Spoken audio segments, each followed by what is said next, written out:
Salam sepak bola, teman-teman netizen atau warganet yang saya hormati semuanya. Selamat bergabung kembali ke konten terbaru dari channel YouTube Triple B. Dan di konten terbaru hari ini, saya ingin membahas tentang update dari Timnas Indonesia jelang pertandingan lawan Vietnam pada tanggal 21 Maret nanti. Karena yang saya baca beritanya kemarin sore, yang membuat saya terkejut juga ya teman-teman, bahwa Jordi Amat, Elkan Bagot, dan juga Yance Sayuri dipastikan absen karena mengalami cedera atau tidak 100% fit. Sebelumnya kita tahu Shein Patinama dan juga Asnawi Mangku Alam dipastikan absen karena Shein cedera dan Asnawi Mangku Alam menjalankan sanksi larangan bermain karena akumulasi kartu kuning. Jadi tentu absennya 5 pemain ini bagi Timnas Indonesia merupakan kehilangan yang sangat besar, walaupun ini bukan kerugian bagi Timnas Indonesia. Kenapa bukan kerugian? Karena kita tahu masih ada pilihan lain bagi Sintayong.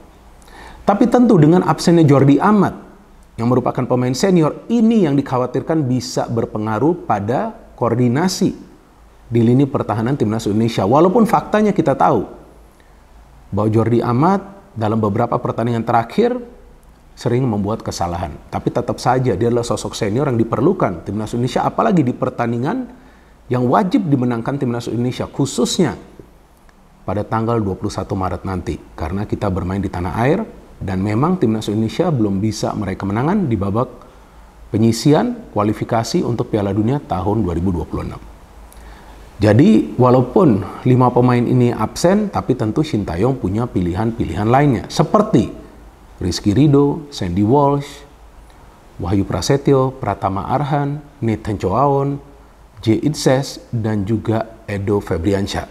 Meskipun saya ragu jika Nathan Choaon dan J. Idses akan langsung diberikan kesempatan untuk bermain dari awal, karena mereka kan juga baru bergabung dengan skuad Timnas Indonesia. Tapi seandainya Sintayong memang ingin agar lini pertahanan dari Timnas Indonesia itu memang diisi oleh pemain-pemain diaspora Indonesia, maka tentu dia akan pilih J. Idses dan juga Nathan untuk bermain dari awal. Meskipun seperti yang pernah saya jelaskan bahwa itu adalah resiko juga, karena belum tentu komunikasi mereka akan terjalin secara rapi.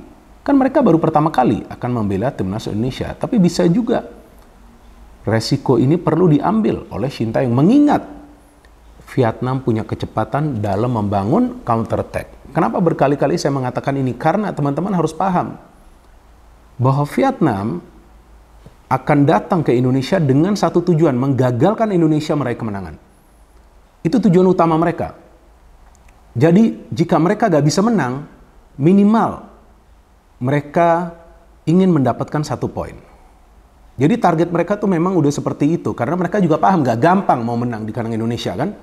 Apalagi sekarang sudah begitu banyak pemain-pemain keturunan Indonesia. Jadi ini tidak akan mudah bagi mereka, tapi sebaliknya bagi kita juga gak akan gampang. Nah, absennya Elkan Bagot ya, walaupun saya beberapa kali menilai Elkan Bagot ini pemain yang lamban di lini pertahanan ketika Indonesia bermain dengan high line of pressing, bermain dengan garis pertahanan yang tinggi. Tapi pemain ini juga dibutuhkan ketika mungkin nanti para pemain Vietnam memilih untuk memberikan crossing-crossing yang tinggi. Karena dia adalah pemain yang posturnya tinggi dan juga dia adalah pemain yang biasa maju ketika Indonesia mendapatkan tendangan bebas. Jadi ya pemain seperti ini memang dibutuhkan lah ya Timnas Indonesia. Belum lagi Asnawi yang absen. Walaupun di sana kita tahu Sandy Walsh bisa bermain, tapi Asnawi ya kita tahu pemain yang eksplosif juga di sebelah kanan. Dan juga dengan absennya Shein Patinama berarti Pratama Arhan nih yang akan bermain, dan Pratama Arhan mainnya bagus loh di Piala Asia lalu. Bagus sekali permainan dia. Bahkan tuh ada sekali karena dia kan Indonesia tuh mencetak gol. Kemudian dengan absennya Yance, ya memang Yance bukan merupakan pilihan utama di Timnas Indonesia, tapi kan pemain seperti Yance ini adalah pemain serba bisa. Bisa bermain di beberapa posisi. Dia bisa bermain sedikit tinggi juga sebagai wingback. Jadi mungkin juga dia bisa menjadi pilihan Sintayong untuk masuk sebagai pemain pengganti. Jadi jelas ya Indonesia akan kehilangan pemain-pemain ini. Dan juga pilihannya lebih minim bagi Sintayong. Tapi saya pikir Sintayong juga tidak begitu panik ya. Karena memang dia punya pilihan-pilihan lainnya. Dan seperti yang pernah saya jelaskan sebelumnya, bahkan beberapa kali, bahwa alasan Sintayong memilih lebih banyak pemain yang bisa bermain di lini pertahanan karena dia sudah paham bahwa salah satu kelemahan lainnya dari Indonesia selain juga dalam melakukan finishing adalah lini pertahanan yang tidak solid. Maka itu kalau kita melihat sekarang dari list pemain-pemain yang dipanggil oleh Shin Tae-yong untuk 2 pertandingan lawan Vietnam, kan lebih banyak pemain yang memang bisa bermain di lini pertahanan. Nah, jadi memang dia sudah mempersiapkan ini dari awal, teman-teman. Dan saya juga pernah jelaskan bahwa dia mempersiapkan lebih banyak pemain bertahan seandainya ada pemain yang memang tidak fit in the last minute. Nah, contohnya seperti sekarang ini. Dan memang saya juga membaca sih di sosial media banyak ya yang meragukan jika nanti Indonesia bisa clean sheet dengan absennya 3 pemain nih, Shin, kemudian Jordi dan juga Elkan Bagot. Tapi saya pikir ya pemikiran seperti itu juga keliru sih, karena kan permainan sepak bola ini dimainkan oleh 11 pemain, ya bukan 1 atau 2 pemain. Jadi ya masih ada pilihan lainnya bagi Shin Tae-yong. Cuma nanti pemain-pemain yang dia pilih, let's say ya, ini kan saya hanya berasumsi ya, tentu nanti pilihannya dari Shin Tae-yong ya. Mungkin dia akan memilih Rizky Ridho, bermain bersama Jae In-ses dan juga Nathan Choaon ya sebagai 3 pemain bertahan. Atau mungkin dia memakai skema 4 pemain bertahan, dia hanya memainkan Rizky Ridho dengan Jae In-ses. Nah, ini koordinasinya bukan saja harus rapi di antara 2 center back atau 3 center back, tapi juga di antara 2 full back. Karena feeling saya 2 full back yang akan diturunkan kemungkinan juga akan diminta untuk ikut membantu serangan, karena Indonesia tidak hanya bisa bergantung kepada pemain-pemain yang akan melakukan pergerakan dari lini tengah, gak bisa. Kalau hanya pemain-pemain yang bergerak itu dari lini tengah, itulah yang akan memudahkan para pemain Vietnam dalam urusan bertahan. Artinya 2 fullback yang nanti akan dipasang oleh Shin Tae-yong di kiri dan juga di kanan harus juga bisa support play. Tapi ketika mereka support play ke depan untuk membangun serangan, mereka juga harus cepat-cepat turun ke lini pertahanan. Tapi bisa juga ya Justin Hubner yang nanti dimainkan sebagai gelandang bertahan bermain persis di depan lini pertahanan. Atau mungkin juga Justin Hubner diturunkan sebagai center back. Tapi jujur saya melihat Justin ini bermain sebagai gelandang bertahan jauh lebih efektif sih. Walaupun dia turun juga ke lini pertahanan, kan dia kan bukan tipe pemain yang ofensif ya. Dia efektifnya kenapa? Dia bisa menjadi tembok bagi para pemain tim lawan sebelum mereka masuk ke ruang pertahanan dari Indonesia. Dan pemain ini walaupun mainnya keras, tapi dia mainnya pakai otak, teman-teman. Coba teman-teman lihat saja. Dan dia pemain yang berani walaupun usianya muda. Dan lawan tim seperti Vietnam yang kita tahu para pemain ekstra agresif, kita perlu pemain seperti Justin ini di lini tengah. Tapi bisa juga nanti Shin Tae-yong yang melihat bahwa seharusnya Justin ini bermain di pertahanan akan menaruh Justin di pertahanan, tapi nanti di tengah. Ini yang feeling saya Ivar Jenner akan kehilangan nih rekannya. Karena McLeod ya jujur, ya saya melihat performanya lagi menurun. Ya kita harapkan jika dia nanti main lawan Vietnam performanya bisa bagus. Bahkan di Piala Asia lalu kan dia sudah gak bisa masuk ke lineup. Nah tapi mungkin lawan tim sesama negara ASEAN ya mungkin McLeod mainnya masih bagus. Tapi kalau sudah lawan Australia, lawan Jepang ya jangan diharap lah ya. Jadi memang ini sebuah dilema juga sekarang bagi Shin Tae-yong. Belum lagi dilema bagi dia dalam memilih taktik. Mau mainnya ini pakai taktik apa nih? Apalagi sekarang banyak pemain di lini pertahanan yang absen. Kan itu yang sudah saya jelaskan di konten sebelumnya. Ini beban ganda bagi Shin Tae-yong. Pertama harus menang, bahkan sekarang sudah beban triple atau beban treble nih. Karena yang pertama harus menang, kedua mau pilih taktiknya seperti apa. Ya karena ini pertandingan yang harus menang, ya kan? Jangan sampai seri apalagi kalah gitu. Ya, dan yang ketiga, sekarang banyak pemain yang absen di lini pertahanan.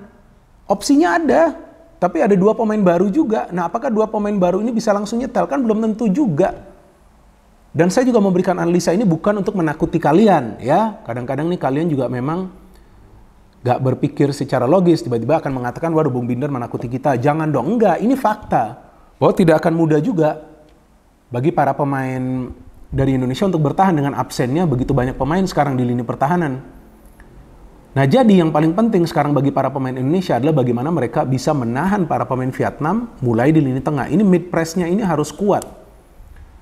Nah jika memang nanti Justin Hubner dipindah ke belakang, nah jika McLeod dimainkan di tengah, ya tentu McLeod harus menjadi filter yang efektif ya, agar para pemain Vietnam nggak bisa menembus lini tengah dari Indonesia.